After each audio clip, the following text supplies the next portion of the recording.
Hello class, मेरा नाम है विद्या चौहान और आज आप लोगों को पढ़ाने वाली हूँ सुलभ वंश या सालुब वंश और तुलुब वंश। इससे पहले विजयनगर साम्राज्य के प्रथम वंश को जो है संगम वंश को हम लोग अच्छे से पढ़ चुके हैं। आज पढ़ने वाले हैं सुलभ वंश या सालुब वंश।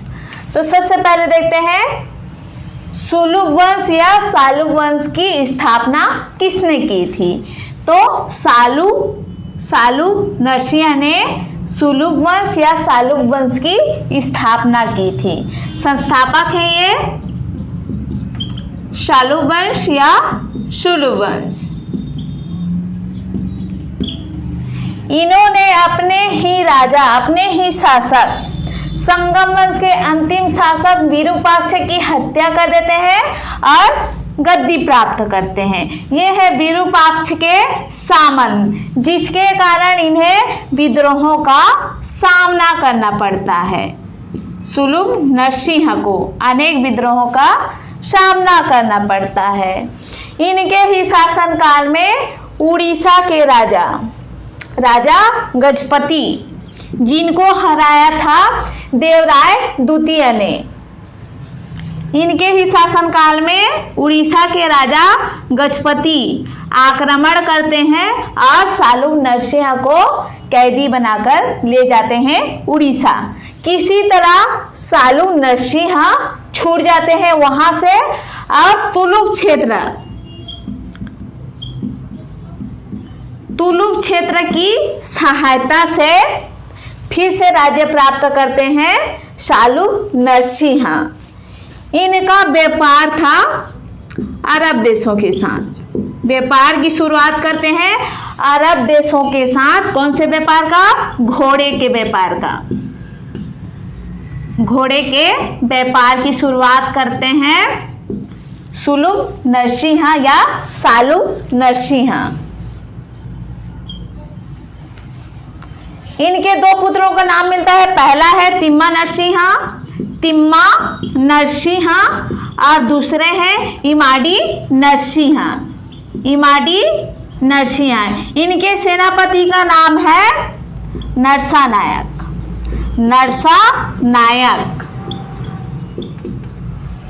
सुलभ या सालुब वंश में इनकी महत्वपूर्ण भूमिका है। नरसा नायक है सालुब नरसिंह के सेनापति। संस्थापक है ये सालुब या सुलभ वंश के सालुब नरसिंह। इनका शासनकाल है 1486 से 1491 ईस्वी। इन्हें अनेक विद्रोहों को सामना करना पड़ता है क्योंकि इन्होंने ही अपने राजा या शासक की हत्या करके गद्दी प्राप्त की थी, जो थे संगम वंश के अंतिम शासक विरूपाक्ष की हत्या कर देते हैं सालुब नरसिंह। और विरूपाक्ष के सामंत थे ये, सालुब नरसिंह। उड़ीसा के राजा गजपति आक्रमण करते हैं और इन्हें कैदी बनाकर उड़ीसा ले जाते हैं। किसी तरह ये छूट जाते हैं और तुलुब क्षेत्र की सहायता से फिर से राजा बन जाते हैं। इनका व्यापार रहता है अरब देशों के साथ। घोड़ों का व्यापार रहता है। इनके दो पुत्रों का नाम मिलता है तिम्मा नरसिंह, इमाडी नरसिंह। इनके सेनापति का नाम है नरसा नायक। इमाडी नरसिंह ने सेनापति के साथ मिलकर जब सालुब नरसिंह की मृत्यु हो जाती है तो इमाडी नरसिंह जो है सालुब नरसिंह के पुत्र, इमाडी नरसिंह सेनापति नरसा नायक के साथ मिलकर तिम्मा नरसिंह को मरवा देते हैं। इनकी हत्या करवा देते हैं इमाडी नरसिंह, क्योंकि इन दोनों के बीच सत्ता को लेकर संघर्ष होता है, जिससे इमाडी नरसिंह सेनापति नरसा नायक के साथ मिलकर तिम्मा नरसिंह की हत्या करवा देते हैं और खुद शासन करने लगते हैं। और इनका शासनकाल है 1490 से 1505 ईस्वी। सालुब या सुलभ वंश के अंतिम शासक है इमाडी नरसिंह। ये है अंतिम शासक। जब इमाड़ी नरसिंहा वयस्क होते हैं तो नरसानायक इन्हें कैदी बना लेते हैं और किले में कैदी बनाकर रखते हैं। खुद शासन करते हैं इमाड़ी नरसिंहा के नाम से। नरसानायक शासन करते हैं पर नाम रहता है इमाड़ी नरसिंहा का। ये जो सेनापति हैं नरसानायक, ये अभियान चलाते हैं बीजापुर, बीदर व श्रीरंगपट्टनम।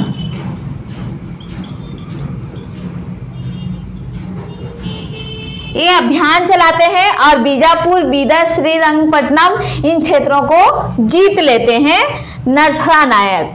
इनकी हत्या कर देते हैं नरसानायक के पुत्र वीर नरसिंहा। इनकी हत्या कर देते हैं वीर नरसिंहा जो है नरसानायक के पुत्र। इसे ही विजयनगर साम्राज्य का द्वितीय बला पहाड़ कहा जाता है। किसी किसी बुक में ये दिया है कि नरसानायक के पुत्र जो है वीर नरसिंहा। वीर नरसिंहा ने सालुंग नरसिंहा की हत्या कर दी, जिसे कहते हैं द्वितीय बला पहाड़। लेकिन इमाड़ी नरसिंहा की हत्या कर देते हैं वीर नरसिंहा, जिसे कहते हैं द्वितीय बला पहाड़, ना कि सालुंग नरसिंहा की हत्या को कहते हैं। ये है सालुंग वंश के अंतिम शासक। हत्या करते हैं वीर नरसिंहा और तुलुक वंश की स्थापना करेंगे। वीर नरसिंहा हत्या करके तुलुक वंश की स्थापना करते हैं। अब पढ़ेंगे तुलुक वंश। तुलुक वंश का शासन काल है 1505 से 1570 ईस्वी। इन्होंने भी अपने शासक सालुंग नरसिंहा के पुत्र इमाड़ी नरसिंहा की हत्या करके गद्दी प्राप्त किए रहते हैं। ये है सेनापति नरसानायक के पुत्र। इसीलिए इन्हें भी अनेक विद्रोहों का सामना करना पड़ता है और एक विद्रोह करते हुए भी ये मारे जाते हैं। इनका व्यापार था पुर्तगालियों के साथ। पुर्तगालियों के साथ घोड़े के व्यापार किया प्रारंभ करते हैं वीर नरसिंहा, तुलुक वंश के संस्थापक। ये है तुलुक वंश के प्रथम शासक व संस्थापक नरसानायक के पुत्र। और नरसानायक है सालुंग नरसिंहा के सेनापति। व्यापार था पुर्तगालियों के साथ घोड़े का। पुर्तगाली गवर्नर जो थे अल्मीरा के सारे घोड़ों को खरीदे थे वीर नरसिंहा। सभी घोड़ों को खरीद लिए थे वीर नरसिंहा। एक विद्रोह को दबाते हुए इनकी मृत्यु हो जाती है।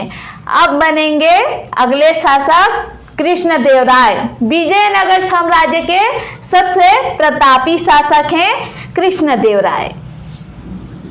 और संगम वंश के सबसे प्रतापी शासक हैं देवराय द्वितीय। ऐसे घुमाकर क्वेश्चन पूछे जाते हैं। तो विजयनगर साम्राज्य के सबसे प्रतापी राजा हैं कृष्णदेवराय। ये है वीर नरसिंहा के चचेरा भाई। जब इनकी मृत्यु हो जाती है तो गद्दी प्राप्त करते हैं कृष्णदेवराय। इनका शासनकाल है 1509 से 1529 ईस्वी। ये उपाधि धारण करते हैं आंध्र भोज। ये इंपॉर्टेंट है, आंध्र भोज। दूसरा है आंध्र पितामह। आंध्र पितामह यवनराज। अन्य है स्थापनाचार्य। स्थापनाचार्य ये इनके उपाधि मिलते हैं। दक्षिण के राजाओं के लिए प्रयुक्त होने वाला उपाधि है आंध्र भोज। ये सबसे इंपॉर्टेंट है, ये उतना इंपॉर्टेंट नहीं है। कृष्णदेवराय की उपाधि है आंध्र भोज, आंध्र पितामह यवनराज स्थापनाचार्य है। एग्जाम में पूछा गया क्वेश्चन है। आंध्र भोज किसकी उपाधि है? तो कृष्णदेवराय की उपाधि है।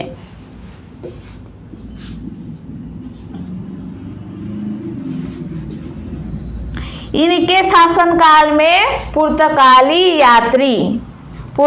यात्री आए थे, जिनका नाम है वास्को डेमिगोस पायस।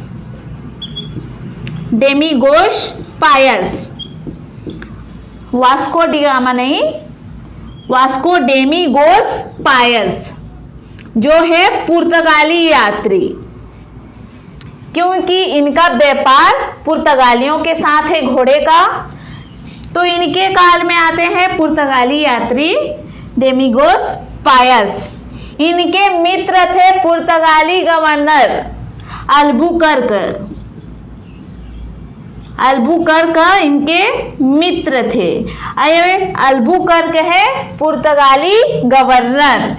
एक कवि भी थे, इनके दरबार में 8 कवियों का ग्रुप भी था, जिसे कहा जाता है अष्टदिग्गज, 8 कवियों का समूह। ये कवि भी थे कृष्णदेवराय। तुलुक वंश के सबसे प्रतापी शासक हैं कृष्णदेवराय। विजयनगर साम्राज्य के सबसे प्रतापी शासक हैं कृष्णदेवराय। इनकी रचनाएं मिलती हैं। पहली है अमुक्तमाल्यद,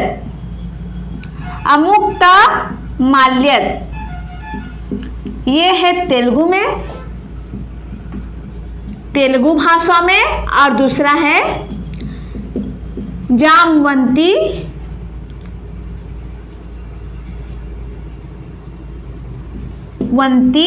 कल्याण, ये है संस्कृत में। इनकी 2 रचनाएं हैं, अमुक्तमाल्यद तेलुगु में और जामवंती कल्याण है संस्कृत में। एक कवि भी थे और इनके दरबार में 8 कवियों का एक ग्रुप भी था, एक समूह था, जिसे कहा जाता था अष्टदिग्गज। इसमें से 2 प्रमुख हैं। सबसे पहला है अल्लासानी या अलसानी, किसी बुक में अलसानी भी दिया है। अलसानी पेड्डान, इन्हें तेलुगु का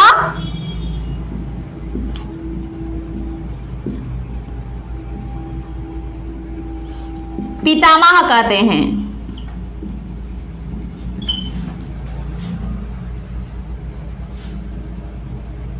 इन्हें तेलुगु का पितामह कहते हैं। और इनकी रचना है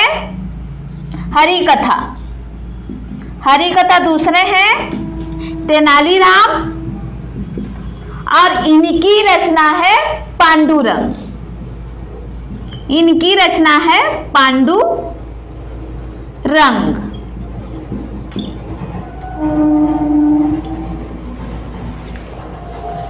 अलसानी पेड्डान ये है तेलुगु साहित्य के पितामह, इन्हें कहा जाता है तेलुगु साहित्य का पितामह। और इनकी रचना है हरिकथा। दूसरे हैं तेनालीराम और इनकी रचना है पांडुरंग। कृष्णदेवराय ने नागलपुर शहर बसाया था।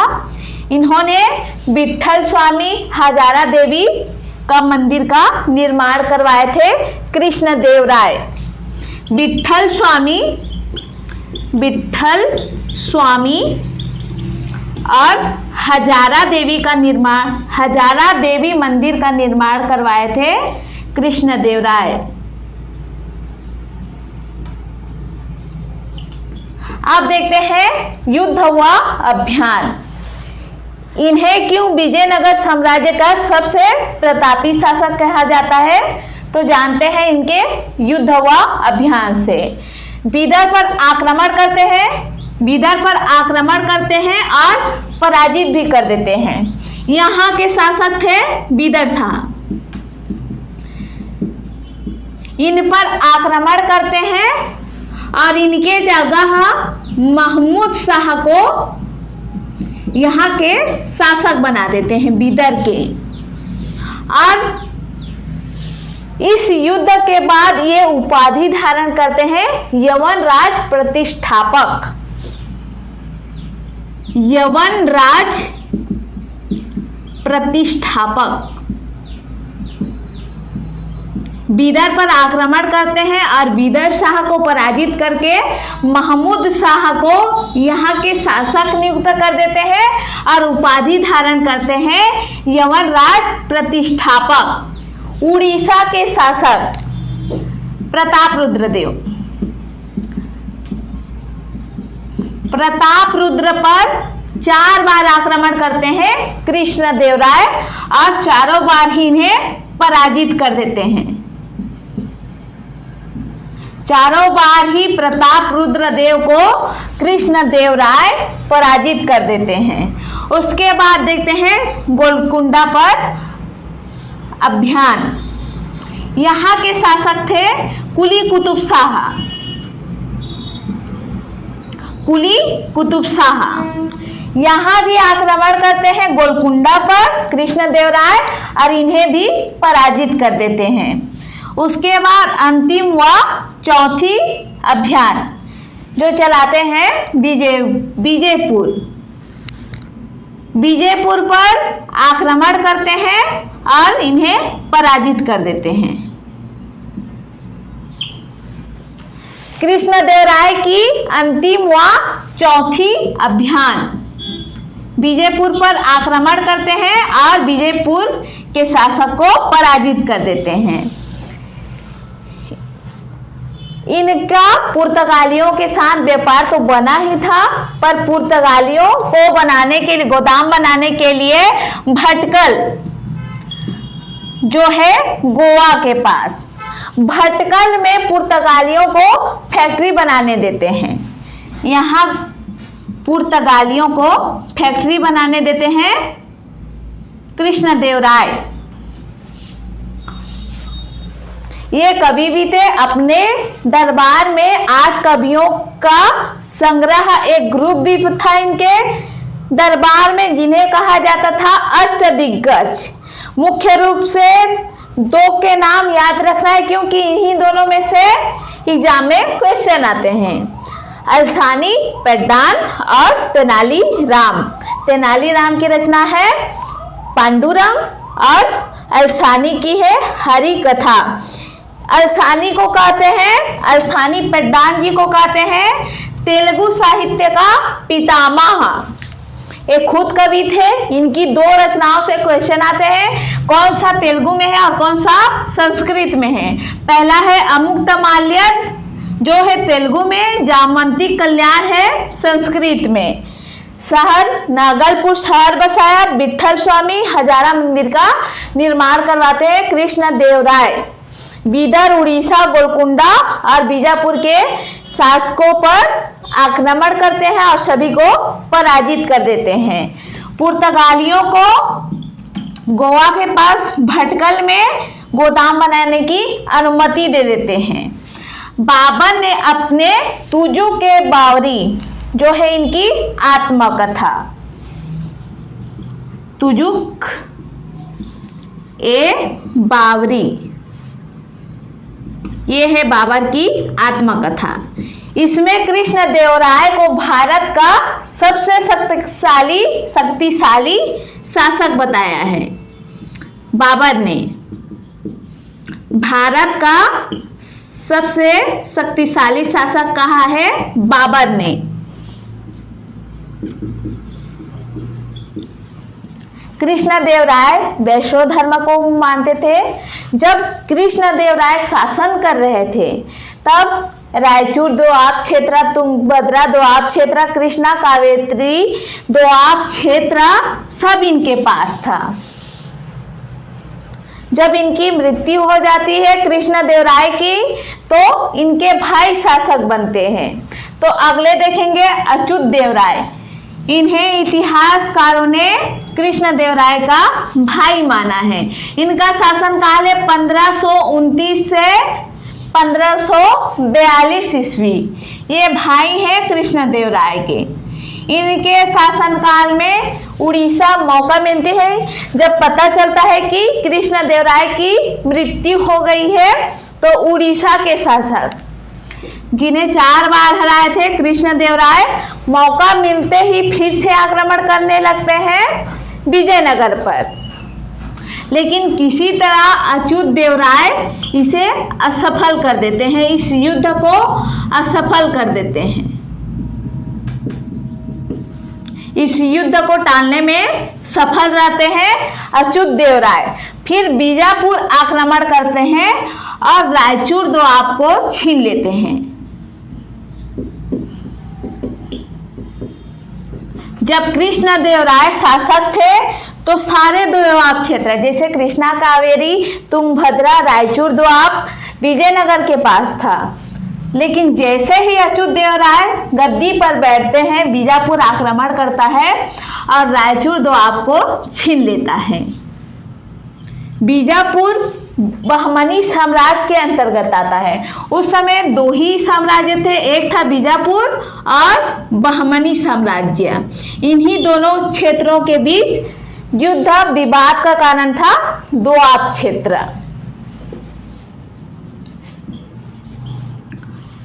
अच्युत देवराय के समय पुर्तगालियों से व्यापार समाप्त होने लगता है।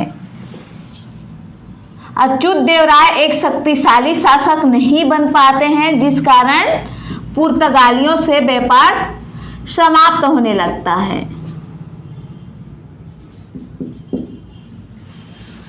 पुर्तगालियों से व्यापार। उसके बाद देखते हैं सदाशिव। इन्हें कृष्णदेवराय का पुत्र कहा गया है। ये है कृष्णदेवराय के पुत्र सदाशिव। ये है तुलुक वंश के अंतिम शासक। इनका शासनकाल है 1542 से 1570 ईस्वी। और तुलुक वंश स्टार्ट हुआ था 1505 से और अंतिम शासक है सदाशिव, तो 1570 ईस्वी तक। तुलुक वंश का शासनकाल है 1505 से 1570 ईस्वी। तुलुक वंश के अंतिम शासक सदाशिव का शासनकाल है 1542 से 1570 ईस्वी। ये बस नाम मात्र के ही शासक थे, असली शासन तो इनके सेनापति थे। इनके सेनापति का नाम मिलता है राम राय। सदाशिव बस नाम मात्र के राजा थे।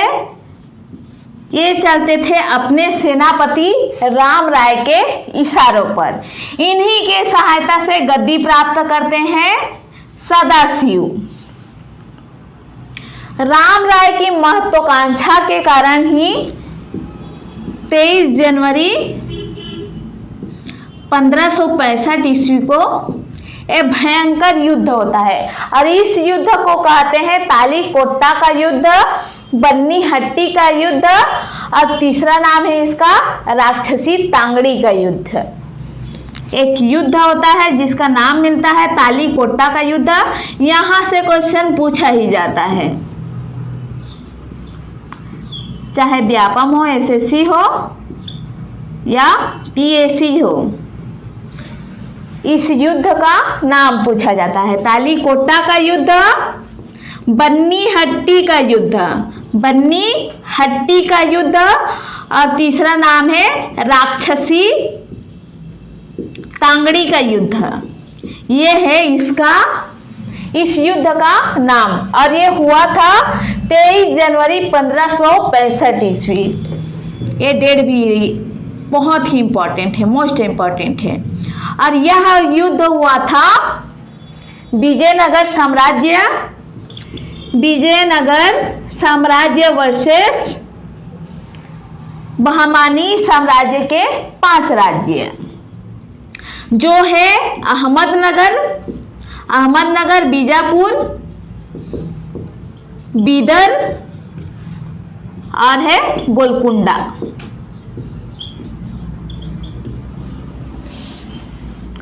इसमें बरार ने भाग नहीं लिया था। बहमनी साम्राज्य के अंतर्गत आता है बरार, पर उसने इस युद्ध में भाग नहीं लिया था। विजयनगर वर्सेस अहमदनगर, बीजापुर, बीदर और गोलकुंडा। विजयनगर साम्राज्य का नेतृत्व कर रहे थे सेनापति राम राय, और बहमनी साम्राज्य का नेतृत्व कर रहे थे बीजापुर के शासक जो थे अली आदिल शाह। तो यह युद्ध हो रहा था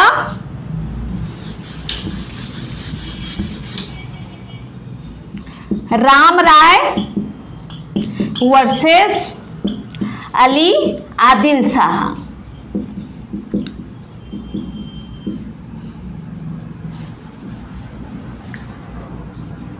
राम राय की महत्वाकांक्षा के कारण ही यह युद्ध होता है विजयनगर साम्राज्य वर्सेस अहमदनगर, बीजापुर और बीदर गोलकुंडा के बीच।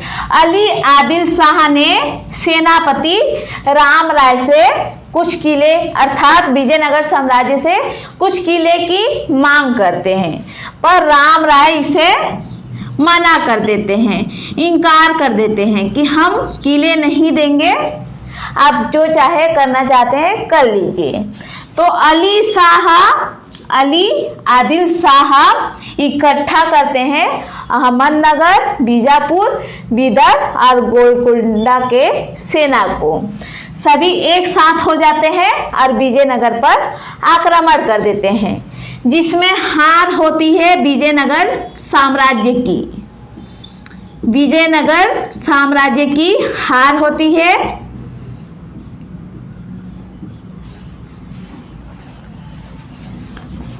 इसी युद्ध में राम राय की मृत्यु हो जाती है, सेनापति राम राय की मृत्यु हो जाती है।